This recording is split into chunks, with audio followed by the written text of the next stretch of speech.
The midday Mojave sun was hot enough to melt the rubber right off their boots. 12 hardened members of the Hells Angels, leather-clad and coated in desert dust, threw their legs over their heavily customized Harley-Davidsons. Big Dave Rollins, the chapter president, reached a scarred hand down to turn his ignition.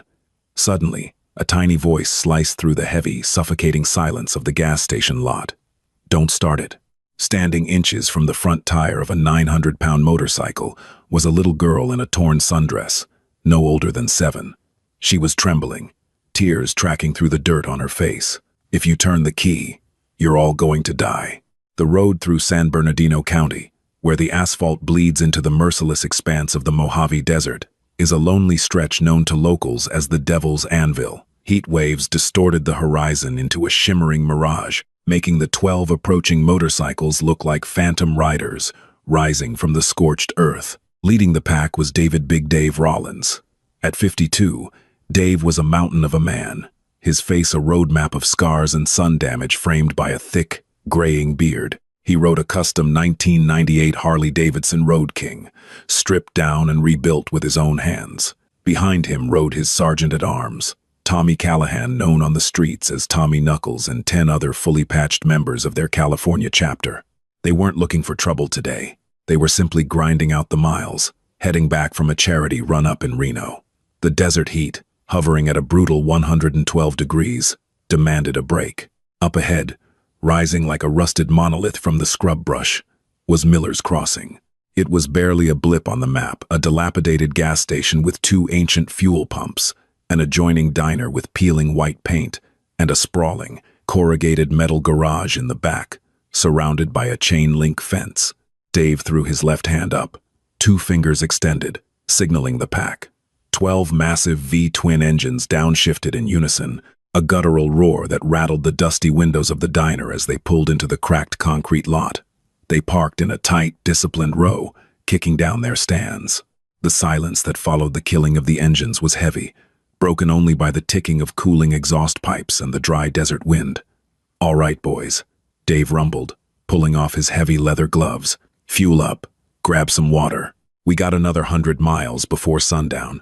And I ain't scraping any of you off the highway because you passed out from heat stroke." Tommy Knuckles, a wiry man with sharp, predatory eyes and sleeves of intricate ink, wiped his brow with a greasy bandana. "Place looks like a ghost town, Dave. You think the pumps even work?" "Only one way to find out," Silas Montgomery muttered as he unhooked the nozzle of the nearest pump.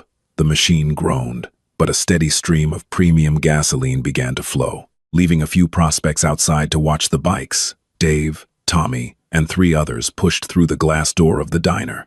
The bell above the door gave a pathetic, suffocated jingle. Inside, the air conditioning was barely functional, pushing around stale, lukewarm air that smelled of old grease, burnt coffee, and pine sol. The diner was entirely empty of patrons. Behind the counter stood a woman in her late 30s, wearing a faded blue waitress uniform. Her name tag read Brenda. She was furiously wiping down a spotless counter, her knuckles white. When the Angels walked in, the sheer physical presence of the men seemed to suck the oxygen out of the room. Dave noticed the immediate shift in her demeanor.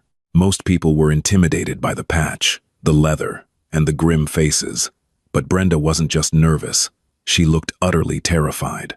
Her eyes darted frantically toward the swinging kitchen doors, then back to the counter. "Just some waters, ma'am," Dave said, his voice surprisingly gentle for a man of his stature.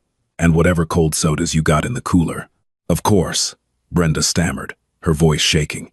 She dropped her rag. She fumbled with the refrigerator handle, dropping 2 bottles of Coca-Cola onto the linoleum floor before hastily picking them up. "That'll be $12. Tommy leaned against the counter, his eyes narrowing as he studied her. He had survived 3 decades in the club by trusting his instincts, and right now, his instincts were screaming that something was wrong. The diner was too quiet, the kitchen doors were completely still, and there was a distinct, metallic smell lingering beneath the scent of burnt coffee gun oil. "You okay, Brenda?" Tommy asked, his tone casual but his eyes locked onto hers. Brenda swallowed hard, refusing to make eye contact. "Fine. Just a slow day. Please, take your drinks." She practically shoved the plastic bag of bottles across the counter. Dave laid a $20 bill on the Formica surface. Keep the change. As Dave turned to walk out, he glanced toward the hallway leading to the restrooms. For a fraction of a second, he thought he saw a shadow move. The shape of a man's boot, heavy and black, disappearing around the corner. He paused, his hand dropping casually to the heavy buck knife holstered at his belt. He exchanged a subtle, silent look with Tommy. Tommy nodded once he had felt it too. "Let's ride," Dave said loudly, pushing back out into the blinding afternoon sun. "Something ain't right in there. Drink up and let's get off this lot." The heat outside felt like a physical weight after the dim interior of the diner. The men passed out the cold drinks, gulping them down in silence. The unease that Dave and Tommy felt had rippled through the rest of the crew. When you ride together for years, you communicate in micro-expressions and shifts in body language. The men moved with a sudden, renewed efficiency, zipping up their leather cuts and stowing their gear in their saddlebags. Dave walked toward his Road King, the chrome blinding in the sunlight. He swung his massive frame over the leather seat, the suspension groaning in protest. He reached into his pocket, pulling out his keys. Down the line, the other 11 men mirrored his movements, ready to spark the engines and thunder out of Miller's Crossing. "Keys in," Dave commanded, sliding the metal key into the ignition switch mounted on the console of his gas tank. Before his fingers could turn the metal, a flash of faded yellow caught his peripheral vision. It moved fast, too fast to be one of the men. "Stop." The voice was high, frantic, and cracked with desperation. Dave froze, his hand hovering over the ignition. He looked down over his handlebars. Standing squarely in front of his massive front tire, effectively blocking his exit, was a little girl. She was no older than 7. She wore a yellow sundress that was coated in dark grease and desert dirt. Her feet were bare, the soles blackened and raw from the hot concrete, but it was her face that made Dave's blood run cold. She had a fading purple bruise on her left cheek, and her wide, pale blue eyes were filled with an ancient, paralyzing terror. She was looking directly at Dave, shaking like a leaf in a hurricane. "Don't start it," she whispered. Her voice was barely audible over the wind, but in the silence of the crew, it echoed like a gunshot. "Hey, kid, you need to step back," Silas called out from 2 bikes down, irritated. "It's not safe to stand there." The little girl didn't look at Silas. She kept her eyes locked on Dave's face. "If you turn the key," she said, her voice catching on a sob, "you're all going to die." The silence that fell over the 12 men was absolute.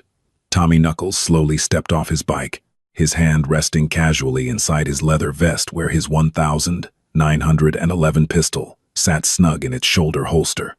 "What did you say, sweetheart?"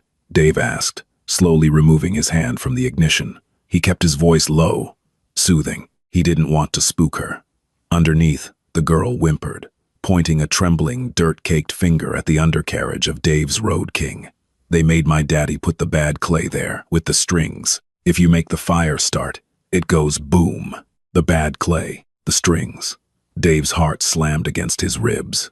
He had served 2 tours in the Gulf War as a combat engineer before he ever wore a Hells Angels patch. He knew exactly what she was describing. C4 plastic explosive and a wired detonator. "Tommy," Dave said, his voice dropping to a deadly, commanding register. "Nobody touches their bikes. Step away." Slowly, Tommy immediately threw a hand signal. The 11 men, highly disciplined, stepped off their motorcycles in unison, leaving the keys right where they were. They backed away slowly, their eyes scanning the perimeter, the empty highway, the diner, the sprawling rusted garage out back. Dave slowly climbed off his bike, making sure not to rock the frame. He knelt on the scorching concrete, completely ignoring the heat burning through his jeans. He got down on his stomach and looked under the primary drive, right behind the engine block where the shadows were deepest. He pulled a small maglite from his belt and clicked it on.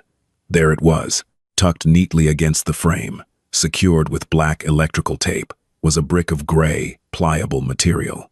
Plunged into the center of the clay was a standard blasting cap. A thin, nearly invisible copper wire ran from the cap, snaking its way up the frame, disappearing directly into the housing of his ignition switch. It was a flawless, professional rig. The moment the key turned and the electrical circuit closed to spark the spark plugs, the current would hit the cap instead. The blast would sever Dave in half and detonate his full, 6-gallon gas tank, creating a fireball that would trigger the gas pumps 10 feet away. Jesus Christ, Dave hissed. What is it, boss? Tommy asked, stepping closer.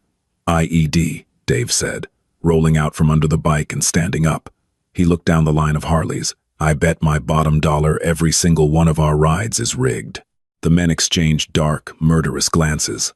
The Hells Angels were no strangers to violence or rivalries. They had dealt with the Mongols, the Vagos, and the pagans. But this was a cartel tactic. This was an ambush designed to wipe out an entire chapter in a single, devastating explosion. Dave looked back down at the little girl. She was hugging her arms, waiting for the blast that she thought was inevitable. Dave dropped to one knee, bringing himself down to her eye level. Hey, he said softly, look at me. What's your name? Chloe, she whispered. Chloe, you're a very brave girl, Dave said. You just saved my life, and the lives of all my brothers here. Can you tell me who made your daddy put the bad clay on our bikes? Chloe pointed a shaking finger past the diner, toward the massive, corrugated metal garage at the back of the property. The men with the snake tattoos on their necks. They came in the big black trucks. They hurt Brenda. They have my daddy tied to a chair in the dark room. She choked back a sob, tears finally spilling over her dirty cheeks. And they have the other kids in the metal box. They said if Daddy didn't make the boom, they would take me away in the metal box too. The atmosphere in the parking lot completely shifted. The oppressive desert heat was suddenly overshadowed by a chilling collective rage. 12 hardened bikers stared at the rusted metal garage. The mention of snake tattoos on their necks confirmed Dave's worst suspicions. The Sonora cartel, known for their ruthless expansion tactics and deep involvement in human trafficking, used a coiled rattlesnake as their initiation mark. The Angels had inadvertently parked on top of a cartel way station, a transit point for trafficked children. Tommy, Dave said, his voice cold and devoid of any emotion. Tommy Knuckles drew his 1,911, racking the slide with a sharp, metallic clack. Yeah, boss. Get the kid behind the concrete planters over by the highway. Keep 2 men with her. The rest of you, draw steel. We're going hunting. Dave, wait, Silas interjected, moving closer.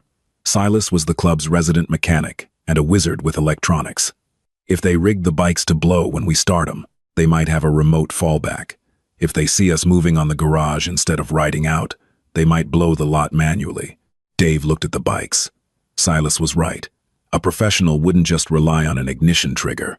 They'd have a watcher with a remote detonator just in case. Silas, can you cut the receiver wire? Dave asked. If I know what frequency they're using, maybe. But if it's a dead man switch or closed circuit, cutting it will set it off. Silas crouched near Dave's bike. Let me look. While Silas inspected the explosive, Dave turned his attention back to the diner. The watcher had to be inside. That shadow he saw earlier, it wasn't just a nervous cook. Rick. Dave whispered to Rick Patch Henderson, a massive enforcer with a scarred face. Take 2 guys, slip around the blind side of the diner, go through the kitchen delivery door, find Brenda, and find whoever is watching us from that window. Quietly, Rick nodded, signaling to 2 other Angels. They drew their weapons and melted away into the heat haze, moving with a terrifying stealth for men of their size. Dave turned back to Chloe, who was now being gently guided behind a thick concrete retaining wall by Tommy. Chloe, Dave called out softly. She looked back at him. Are there guards in the garage with your daddy? Yes, she nodded, wiping her nose. 3 of them. They have the big guns, the ones that go fast, automatic weapons. Dave translated in his head. Against handguns and buck knives. It didn't matter. The Hells Angels operated on a code. You don't target family, and you sure as hell don't traffic kids. The fact that these cartel foot soldiers had forced a civilian mechanic to rig a mass casualty trap to cover their tracks was a death sentence. Silas, Dave urged. Talk to me. It's an RF receiver, Silas muttered, sweat pouring down his face as he lay on his back beneath the Harley. Standard radio frequency detonator wired in parallel with the ignition switch. If I sever the antenna lead, they won't be able to blow it remotely, but I have to do it on all 12 bikes. Do it, fast, as Silas scrambled from bike to bike, snipping the delicate receiver wires with a pair of needle-nose pliers from his tool roll. A sudden, muffled crash echoed from inside the diner. It was followed by the unmistakable sound of breaking glass and a choked-off scream. Dave's grip tightened on his knife. He drew his own sidearm, a heavy, .357 Magnum revolver. A moment later, the front door of the diner kicked open. Rick Henderson stepped out into the sunlight. His leather vest was splashed with fresh blood, though none of it appeared to be his. He wiped his blade on his jeans. He gave Dave a single, sharp nod, holding up a small black plastic box with a red button and an antenna. The remote detonator. Watcher is dealt with, Rick called out, his voice a low rumble. Brenda's secure in the kitchen. She's shaken up but alive. Good work, Dave said, taking the detonator from Rick and crushing it under his heavy boot for good measure. He looked at the remaining men. Silas gave him a thumbs up. The bikes were neutralized. The trap was broken. Now, it was time for the counterattack. All right, brothers, Dave said, stepping toward the chain-link fence that separated the lot from the sprawling back garage. There's a mechanic tied to a chair in there, and a metal box full of kids. 3 heavily armed cartel rats guarding them. The men checked their weapons. Revolvers, semi-automatics, brass knuckles, and heavy blades gleamed in the desert sun. They were outgunned, but they had the element of surprise and an ungodly amount of rage. We go in hard, and we go in fast, Dave instructed. Target identification is paramount. Do not hit the civilian, and watch your fields of fire around whatever container those kids are in. You see a snake tattoo, you put him in the dirt. Understood? Understood, the men chorused, their voices a grim, unified growl. Dave led the way, slipping through a rusted gap in the chain-link fence. The garage was massive, a relic from the 1970s, its corrugated metal walls baking in the heat. There were no windows, only a heavy aluminum roll-up door in the front, which was currently shut, and a standard steel personnel door on the side. Dave pressed his back against the burning metal wall right beside the steel door. Tommy stacked up behind him, followed by the rest of the crew. Dave tried the handle slowly. Locked. He looked at Rick. Rick was the biggest man in the chapter, pushing 300 pounds of pure muscle. Dave pointed at the door lock, then made a kicking motion. Rick nodded, stepping back to get leverage. Dave held up 3 fingers. 3. He lowered 1. 2. He lowered another. 1. Rick lunged forward, driving the heel of his heavy combat boot directly into the locking mechanism of the steel door. The impact sounded like an artillery shell. The steel frame buckled. The deadbolt sheared right through the cheap metal jamb, and the door flew inward with a deafening crash, bouncing off the interior wall. "Angels, get on the ground," Tommy roared, pouring into the dim, sweltering interior of the garage, his weapon raised. What they found inside made the blood freeze in Dave's veins, stalling the breath in his lungs. The little girl's warning hadn't even scratched the surface of the nightmare they had just walked into. The heavy steel door slammed against the corrugated interior wall with a concussive boom that sent a shockwave of dust falling from the rafters. The air inside the garage was thick, stifling, and smelled violently of diesel fuel, stale sweat, and copper. But it wasn't the smell that made Dave's blood freeze. Nor was it the sheer size of the illicit chop shop operation spread out before them. It was the hissing sound. In the center of the massive, dimly lit space sat a standard 20-foot rusted shipping container. It had been heavily retrofitted. The ventilation grates were welded shut with crude, overlapping steel plates. Next to it, a heavy-duty industrial generator was chugging loudly, vibrating against the concrete floor. But the generator wasn't powering lights or air conditioning. A thick, reinforced rubber hose was clamped to the generator's exhaust pipe, and the other end was shoved into a drilled hole in the side of the shipping container, sealed with duct tape. They were actively pumping carbon monoxide into the metal box. "Kill the engine," Dave roared, his voice tearing through the gloom. 3 men spun around from the center of the room. They were dressed in tactical cargo pants and sweat-stained tank tops, and as Chloe had warned, the unmistakable coiled rattlesnake of the Sonora cartel was inked deeply into the sides of their necks. The panic in their eyes was instantaneous, but their training kicked in a fraction of a second later. The man closest to the generator, a heavily tattooed enforcer with a shaved head, lunged for a battered AK-47 resting on a nearby tool chest. He never made it. Tommy Knuckles, moving with a fluid, terrifying grace that belied his age, raised his 1,911 and squeezed the trigger twice. The deafening cracks of the .45 caliber rounds echoed in the enclosed space like cannon fire. The first round caught the cartel guard in the shoulder, spinning him violently. The second caught him under the jaw. He collapsed in a heap of tangled limbs, the AK-47 clattering uselessly to the floor. "Contact left," Silas shouted, diving behind a stripped-down Ford pickup truck as a hail of bullets chewed through the air where his head had just been. The remaining 2 cartel guards had drawn compact MAC 10 machine pistols, firing blindly toward the doorway in a desperate attempt to suppress the incoming Angels. Sparks showered the concrete as 9mm rounds sparked off engine blocks and toolboxes. Dave didn't flinch.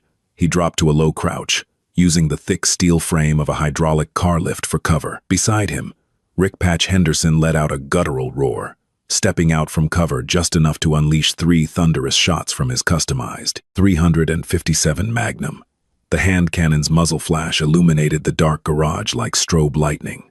One of the cartel men screamed as a massive hollow-point round took his leg out from under him, sending him crashing into a stack of radial tires. "Silas! The hose!" Dave bellowed over the ringing in his ears.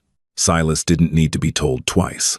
While Tommy and Rick laid down suppressing fire, Silas low-crawled across the oil-stained concrete, utilizing the heavy machinery for cover. He reached the generator. With a vicious yank, he pulled the thick rubber exhaust hose free from the side of the shipping container. Hot, toxic smoke immediately began billowing into the open air of the garage. Silas didn't stop there. He grabbed a heavy pipe wrench from a nearby table and smashed it directly into the generator's control panel, killing the engine instantly. The sudden silence in the room was deafening, broken only by the groans of the wounded cartel guard. The third guard, seeing his comrades down and the perimeter breached, panicked. He dropped his MAC 10 and made a desperate sprint for a heavy aluminum roll-up door at the back of the garage, slapping the electronic control pad.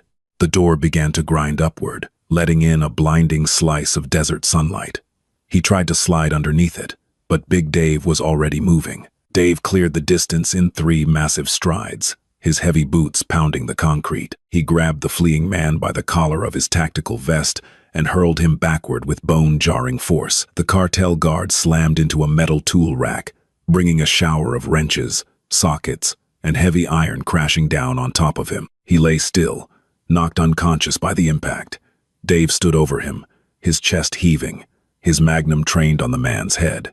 He waited 3 agonizing seconds to ensure the threat was neutralized. "Room secure," Tommy called out from the other side of the garage, his weapon trained on the man with the shattered leg, who was writhing and clutching his bleeding thigh. "We got 1 dead, 1 down, 1 out cold." Dave lowered his weapon slightly, his eyes adjusting fully to the gloom. "Check your corners. Silas, get that roll-up door shut before anyone on the highway sees us. Rick, find the mechanic." The adrenaline was beginning to recede, replaced by the suffocating heat of the unventilated garage. Dave holstered his sidearm and wiped a mixture of sweat and grease from his forehead. He looked around the chop shop. Stolen vehicles in various states of disassembly littered the floor, but his focus was entirely on the back corner, where a small, enclosed office with shattered glass windows stood overlooking the floor. "Boss, over here." Rick's heavy voice echoed from the office. Dave jogged over, crunching broken glass beneath his boots. Inside the cramped office, tied tightly to a heavy metal structural pillar with thick zip ties, was a man. He was in horrific shape. His face was a swollen mass of purple and black bruises, one eye completely swollen shut. His grease-stained mechanic's shirt was torn and soaked in dark, drying blood. But the worst of it was his hands. His fingers were swollen to twice their normal size, bent at unnatural angles, the unmistakable result of precision torture. This was Arthur Pendleton, Chloe's father. Dave immediately pulled his buck knife and sliced through the thick plastic bindings. Arthur slumped forward, and Dave caught him, easing him down to the floor. "Arthur," Dave said softly, his rough hands surprisingly gentle as he checked the man's pulse. "Artie, stay with me. You're safe now." Arthur groaned, his one good eye fluttering open. He looked up at the massive, leather-clad biker with terrifying confusion, coughing violently. Who are you?" "We're the guys whose bikes you wired," Dave said flatly, though there was no anger in his voice, only a grim understanding. "Your little girl, Chloe. She stopped us. She's outside. She's safe." At the mention of his daughter's name, a choked sob tore from Arthur's throat. He tried to reach out, but his broken fingers refused to cooperate. Chloe, thank God. They told me they'd put her in the box if I didn't wire the bikes. They wanted it to look like a rival club hit you, to keep the heat off their operation here. I figured as much, Dave said, pouring a measure of water from his canteen onto a relatively clean rag and wiping the blood from Arthur's eyes. You did what you had to do to protect your kid. Nobody here blames you, Artie. But right now, I need you to focus. What's in the metal box? Arthur's good eye widened in sheer, unadulterated terror. The cargo, he wheezed, his voice dropping to a desperate whisper. They brought them in last night. From the border. They were waiting for the transport trucks tonight. When you guys pulled up, they panicked. The boss inside called his higher-ups. They told him to wipe the evidence and get out. Dave felt a cold, hard knot form in his stomach. He left Arthur with Rick and walked back out onto the garage floor. Tommy was standing over the wounded cartel guard, applying a crude tourniquet to the man's shattered leg to keep him from bleeding out. Not out of mercy, but out of necessity. They needed answers. Dave crouched next to the man. The cartel enforcer glared up at Dave, his face pale, lips pulled back in a snarl of pain. "You're dead, biker," the man hissed through gritted teeth. "You have no idea whose property you just stepped on. The Sonora boss will skin every one of you alive." Dave didn't say a word. He simply reached out and placed his heavy steel-toed boot directly on top of the man's shattered femur. He didn't stomp. He just applied slow, deliberate downward pressure. The man shrieked, a high-pitched sound that bounced off the corrugated ceiling. "I'm going to ask you one time," Dave said, his voice entirely devoid of inflection. "How many kids are in the box? And when is the transport coming?" "Screw you," the man gasped, spitting blood onto Dave's boot. Dave applied an ounce more pressure. The sickening sound of bone grinding against bone filled the air. "Stop, stop," the guard screamed, tears streaming down his face. 12. There are 12 of them in there. They're mostly under 10. The collective silence of the Hells Angels in that room was heavy enough to crush coal into diamonds. 12 children, locked in a pitch-black steel box in 112-degree heat, while carbon monoxide was pumped through the walls. "And the transport?" Tommy asked, his hand drifting dangerously close to his holster again. "Tonight," the guard sobbed, thoroughly broken. "Sundown. 3 armored Suburbans, heavily armed. They're coming to take them to the private airfield in Barstow." Dave slowly lifted his boot. He looked at his watch. It was 3:15 p.m. Sundown in the Mojave was at roughly 7:30 p.m. They had a little over 4 hours before a cartel hit squad rolled up on Miller's Crossing. "Tommy, zip-tie this piece of garbage to the car lift," Dave ordered. "Silas, get that box open. Now." The shipping container was a fortress. The cartel hadn't just used a standard padlock.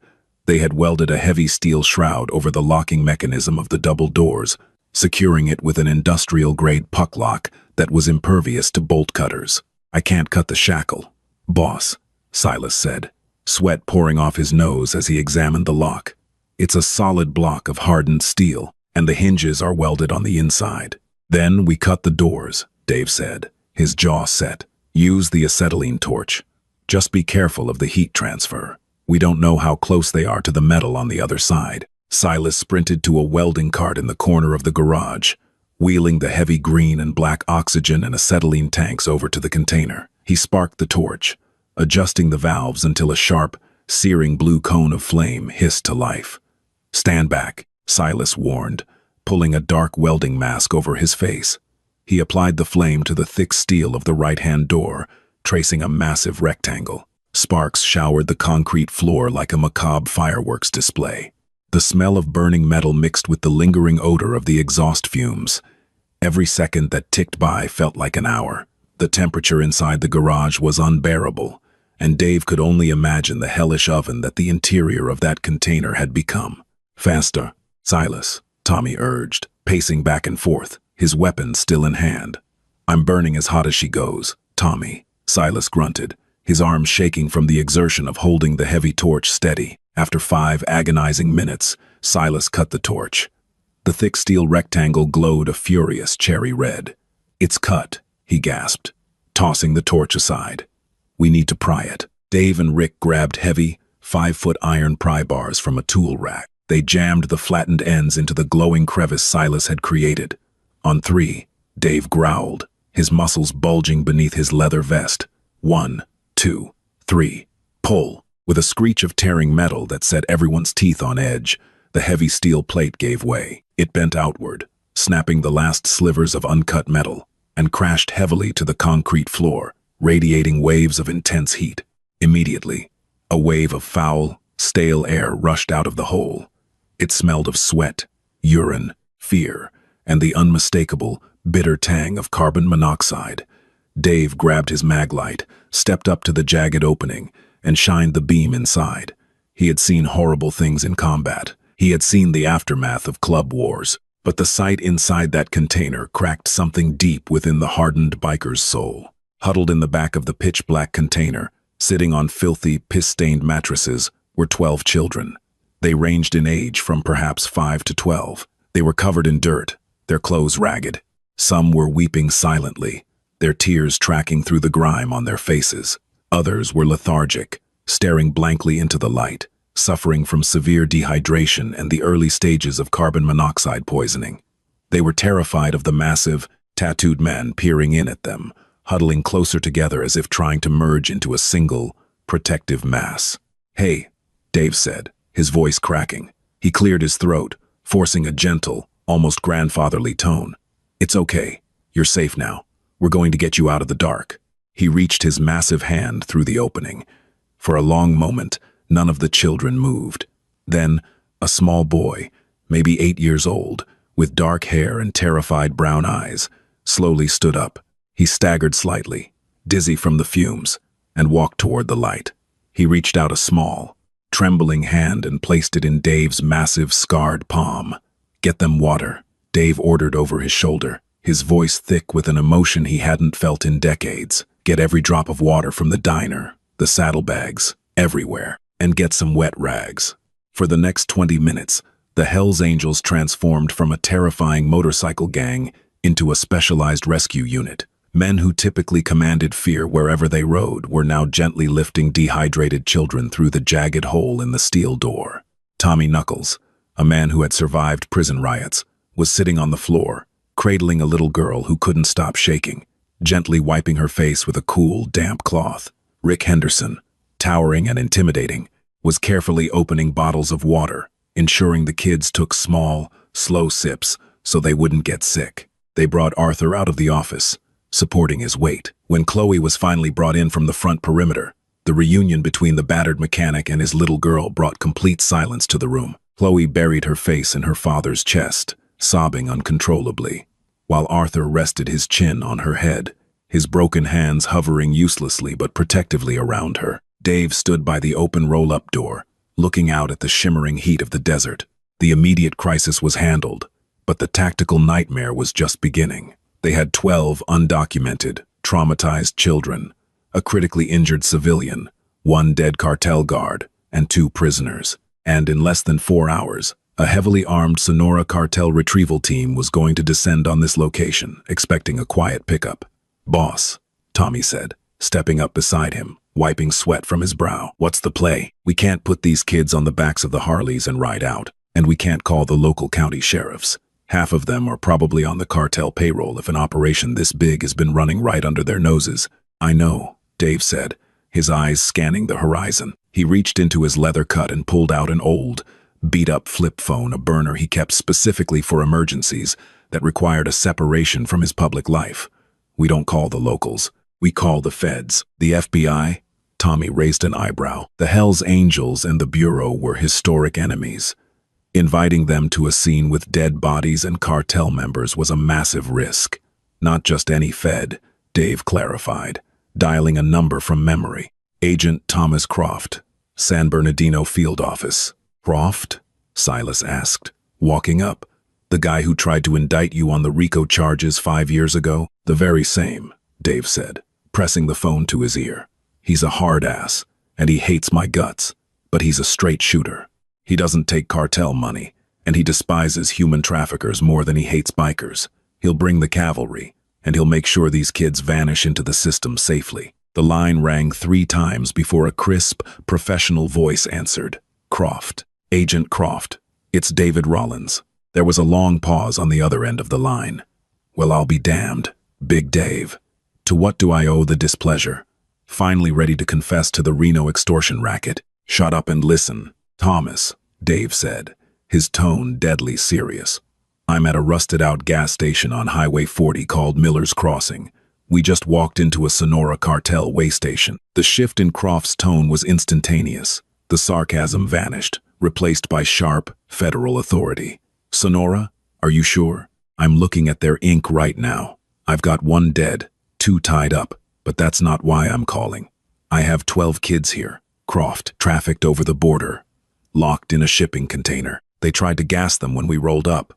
We've got them out, but they need medical evac immediately. Jesus, Croft breathed. 12 kids?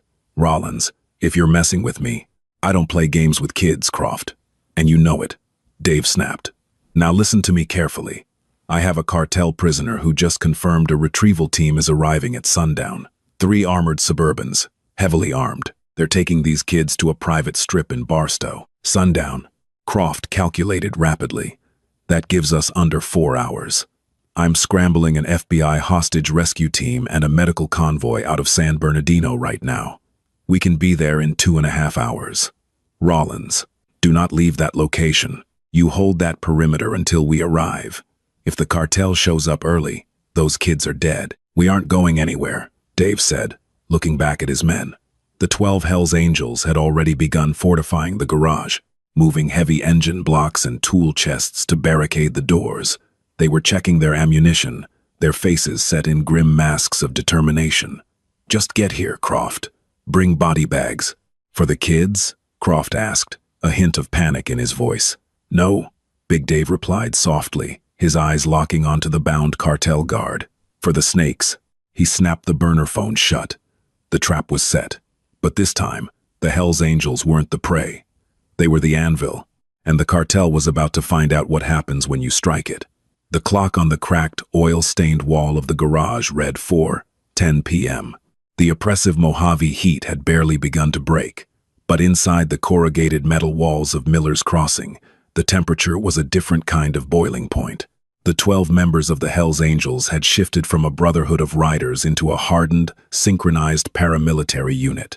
Big Dave Rollins stood by the shattered side door, peering through a jagged hole in the metal frame, with a pair of grease-smudged binoculars he'd scrounged from a workbench.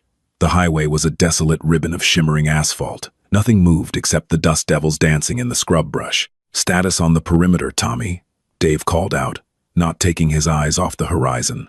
Tommy Knuckles, nursing a freshly loaded magazine into his 1911, walked over. Front roll-up door is barricaded with 2 dead engine blocks and a snap-on tool chest that weighs about 800 pounds. Back door is welded shut. Silas took the liberty of using the acetylene torch to melt the tracks together. Good, Dave grunted. What about our firepower? Thin, Tommy admitted, a grim shadow passing over his scarred features. We've got our sidearms. Most of the boys are carrying extra mags in their saddlebags, which we brought inside. Rick found a rusted Remington 870 pump-action shotgun in the office closet with half a box of buckshot. And we secured the AK-47 and the 2 MAC 10s from the cartel rats we put down. It ain't exactly an armory, Dave. If 3 Suburbans roll up packed with Sonora sicarios carrying military-grade hardware, we're going to be outgunned, 10-1. Dave lowered the binoculars and looked back at the center of the garage. Brenda, the terrified diner waitress, had transformed her fear into maternal action. She was sitting on a pile of relatively clean moving blankets, surrounded by the 12 rescued children. She was handing out the last of the diner's stale saltine crackers and keeping them quiet. Chloe was huddled against her father, Arthur, who was resting his broken, swollen hands on a makeshift splint. Silas had fashioned out of wooden paint stirrers and duct tape. We don't need to win a war, Tommy, Dave said quietly, his voice a low, steady rumble. We just need to hold the line until the FBI gets here. Croft said 2.5 hours. It's been 45 minutes. We just have to survive the gap. Hey, boss, Silas called out from the far corner of the garage. He was kneeling over a greasy tarp spread across the concrete. I got a present for the welcoming committee. Dave and Tommy walked over. Laid out on the tarp were 12 blocks of gray, pliable C4 plastic explosive, alongside a tangled nest of copper wire and the 12 blasting caps Silas had painstakingly removed from the undercarriages of their Harley-Davidsons. "You kept the clay," Tommy said, a slow, predatory smile spreading across his face. "Damn right I did," Silas said, wiping grease from his forehead. "They wanted to blow us to kingdom come. I figured it's only polite to return the favor. I've been wiring these blocks in series. I'm using the heavy-duty jumper cables from the tow truck in the corner as the main conductive line. If we bury these packages in the dirt rut, right where the driveway bottlenecks off the highway, I can run the leads back here to a 12-volt car battery." Dave looked at the explosives, a cold, tactical calculus running through his mind. A command-detonated string mine. "Silas, you're a beautiful, crazy son of a bitch. Will it work? It's rudimentary. But yeah." Silas nodded. "The second the first heavy vehicle crosses the threshold, I touch the positive terminal, and the entire driveway turns into a crater. It should disable at least one of their trucks, maybe two if they're riding bumper to bumper. It'll shatter their momentum and force them to engage us on foot." "Do it," Dave commanded. "Rick, Patch, take 2 men and get out there with Silas. Dig shallow trenches in the dirt at the choke point. Cover the clay with loose sand and gravel. Move fast and stay low. If you hear an engine, you drop the shovels and sprint for the doors." For the next 30 minutes, the men worked with feverish intensity. The children watched with wide, silent eyes as the massive, tattooed bikers dug trenches in the unforgiving desert earth, laying the very explosives that were meant to kill them just hours prior. At 5:15 p.m., Silas sprinted back through the side door, dragging the heavy, rubber-coated jumper cables behind him. He connected the negative clamp to the terminal of a heavy-duty interstate car battery he'd pulled from a stripped Ford F-150. He held the positive clamp in his gloved hand, his thumb hovering over the metal jaw. "Trap is set," Silas breathed, his chest heaving. Dave looked at his watch. 5:17 p.m. The sun was beginning its slow descent, casting long skeletal shadows across the Devil's Anvil. According to the prisoner, the cartel transport wasn't due until sundown. They had at least 2 hours of breathing room, but out here in the Badlands, nothing ever goes according to plan. A low, vibrating hum began to resonate through the corrugated metal walls of the garage. It wasn't the high-pitched whine of a passing sedan, nor the heavy, rhythmic chugging of an 18-wheeler. It was the deep, aggressive, synchronized growl of heavy block V8 engines running at high RPMs. Dave rushed to the spy hole, cresting the heat mirage on the eastern horizon. Kicking up a massive plume of white dust were 3 blacked-out Chevy Suburban LTZs. They were moving in a tight tactical diamond formation, tearing down the highway at nearly 90 miles an hour. They had heavy grille guards, tinted bullet-resistant glass, and suspension that sat unnaturally low, the telltale sign of heavy armor plating. "They're early," Dave roared, the command echoing through the cavernous room. "Positions. Now. Brenda, get those kids behind the engine blocks and keep their heads down. Nobody makes a sound." The Hells Angels scrambled, diving behind reinforced steel workbenches, heavy machinery, and the thick tires of the dismantled vehicles. Tommy Knuckles racked the bolt of the captured AK-47, bracing the barrel over the hood of a rusted Mustang. "How far out, Dave?" Tommy yelled over the approaching thunder of the engines. "Half a mile," Dave said, his heart hammering a familiar, cold rhythm against his ribs. He drew his .357 Magnum, checking the cylinder one last time. They aren't slowing down. They know something is wrong. The spotter at the diner missed his check-in. They're coming in hot. Dave looked at Silas, who was kneeling by the car battery, his eyes locked on the narrow window slit above the door. "Wait for my mark, Silas," Dave ordered. "Let the first truck get over the threshold. We want them deep in the kill zone." The roar of the engines became deafening. The 3 Suburbans swerved violently off the asphalt of Highway 40, their heavy tires violently biting into the dirt and gravel of Miller's Crossing. They didn't bother using the paved entrance. They cut straight across the desert scrub, aiming directly for the bottleneck driveway that led to the back garage. "Steady," Dave whispered, his Magnum raised. The lead Suburban, a massive black behemoth, hit the driveway bottleneck. "Now, Silas, hit it." Silas slammed the positive jumper cable clamp down onto the battery terminal. The explosion was catastrophic. 12 blocks of military-grade C4 detonated simultaneously, in a chained shockwave that physically lifted the front half of the garage off its foundation for a fraction of a second. A deafening concussive boom tore across the desert, followed instantly by a towering pillar of fire, black smoke, and pulverized asphalt. The lead Suburban never stood a chance.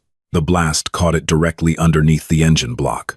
The massive 6,000-pound armored vehicle was thrust violently into the air, flipping end over end in a shower of shattered fiberglass and flaming gasoline. It crashed down onto its roof with a sickening crunch of metal, skidding 30 feet before slamming into the rusted remains of the diner's sign. The second Suburban, trailing too closely to brake in time, slammed violently into the flaming wreckage of the first. The impact crushed its front axle, deploying the airbags and killing the engine instantly. Only the third Suburban, bringing up the rear, managed to swerve, fishtailing wildly through the dirt before slamming its brakes and coming to a halt at an oblique angle, forming a makeshift barricade. "Light 'em up," Dave roared, kicking out the remaining glass of the side window and opening fire. The thunder of Dave's .357 Magnum was immediately joined by the staccato, tearing canvas sound of Tommy's AK-47. The garage erupted into a deafening cacophony of gunfire. Rick Henderson, leaning out from behind a steel pillar, pumped the action of the Remington 870, sending a spray of .00 buckshot that shattered the remaining windows of the second Suburban. But the Sonora cartel didn't send amateurs. These were hardened sicarios, trained in the brutal gang wars of the borderlands. Within seconds, the doors of the second and third Suburbans kicked open. Men in heavy tactical body armor poured out, rolling into the dust and taking cover behind the engine blocks of their crippled vehicles. They didn't panic. They immediately returned fire with terrifying, disciplined precision. The air was instantly filled with the supersonic cracks of 5.56 millimeters and 7.62 millimeters rounds. The corrugated metal walls of the garage began to tear apart, light piercing through hundreds of jagged bullet holes as the cartel unleashed fully automatic suppressive fire from customized AR-15S and FN SCAR assault rifles. "Get down," Dave yelled, ducking as a burst of automatic fire chewed through the concrete wall inches from his head, showering him in sharp, stinging debris. "They got heavy armor, boss," Tommy yelled back, ducking behind the Mustang as sparks flew off the chassis. "Center mass isn't dropping them. We need headshots. There's too many of them," Silas shouted, firing his Glock 19 blindly around the edge of a tire rack. Through the smoke and the chaos, Dave counted at least 14 heavily armed cartel soldiers advancing methodically, moving in two-man bounding Overwatch teams.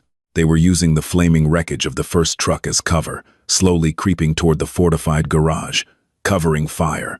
"Keep them pinned," Dave commanded. He popped up from cover, taking careful aim with his heavy revolver. He exhaled slowly, letting the chaos of the battlefield melt away into a singular point of focus. He squeezed the trigger. The heavy recoil pushed his arm back, and a cartel soldier advancing on the left flank abruptly snapped backward, his helmet flying off as the heavy hollow-point round caught him under the brow line. But for every man the Angels dropped, the cartel seemed to lay down twice as much fire. The sheer volume of lead tearing into the garage was deafening. The children were screaming, burying their faces in the dirt floor, while Brenda lay over as many of them as she could, shielding them with her own body. Suddenly, a massive, muscular Sicario, carrying a specialized breaching shotgun, sprinted from the cover of the third Suburban, making a desperate dash for the weakened side door of the garage. "Breacher, right side," Rick bellowed, racking his shotgun.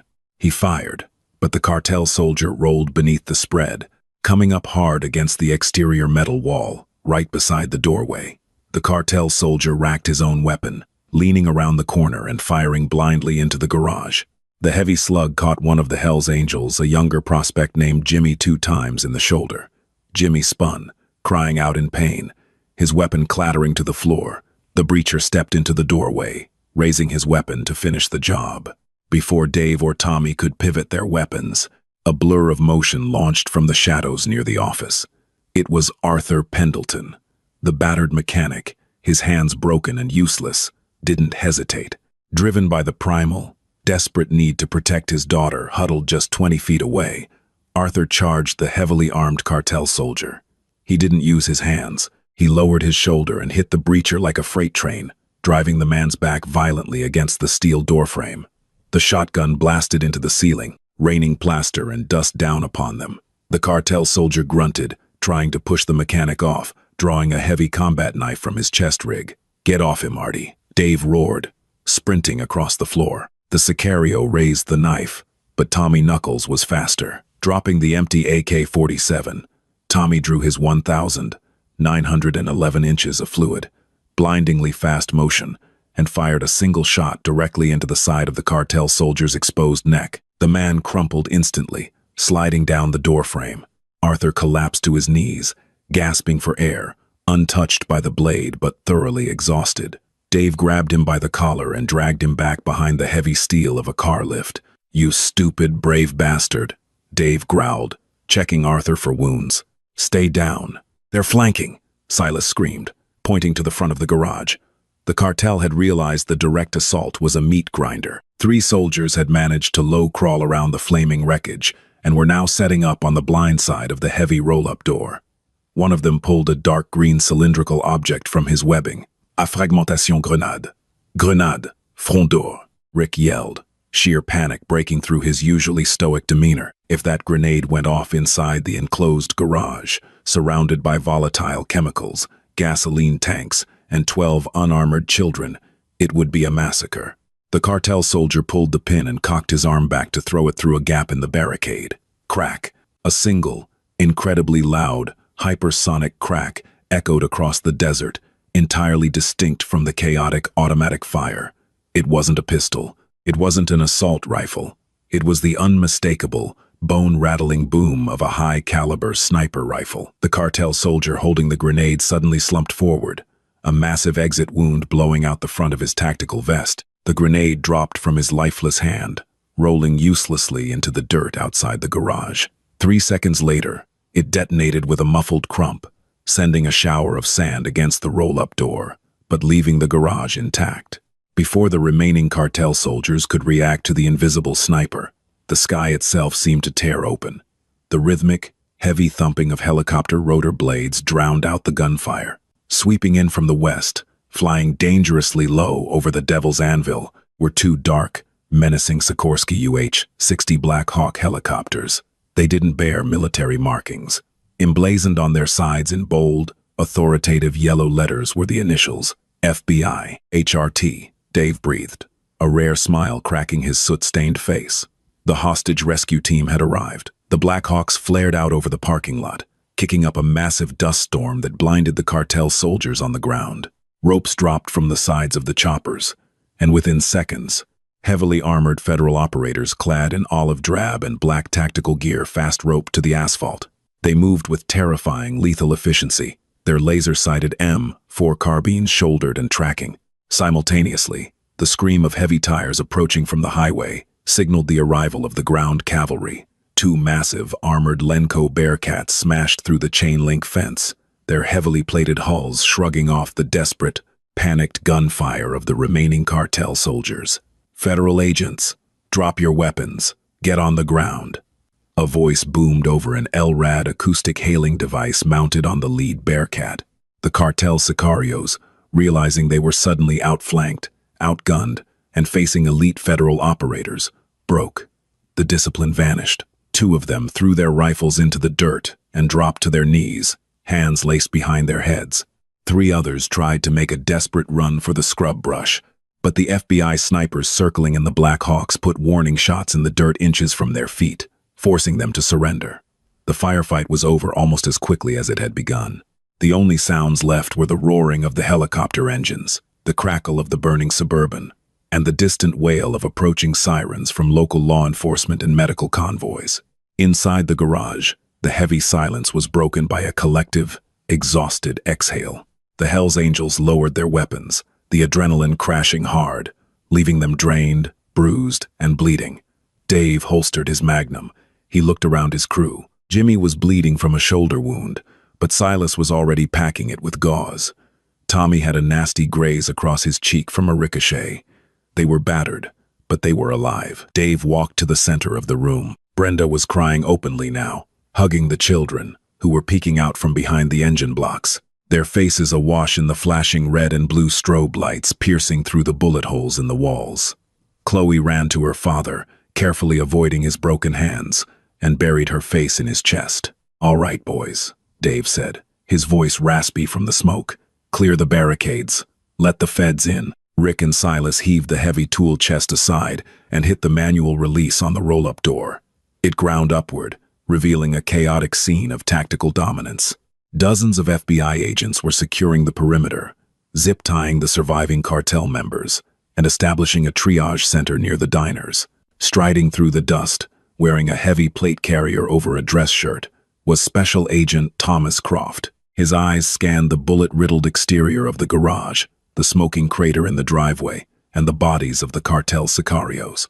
He looked at Big Dave, his expression unreadable. "Rollins," Croft said, his voice clipped. "Croft," Dave replied, crossing his massive arms over his chest. Croft looked past the biker, his eyes landing on the 12 terrified children, Brenda, and the battered mechanic. The hard, federal edge in his eyes softened considerably.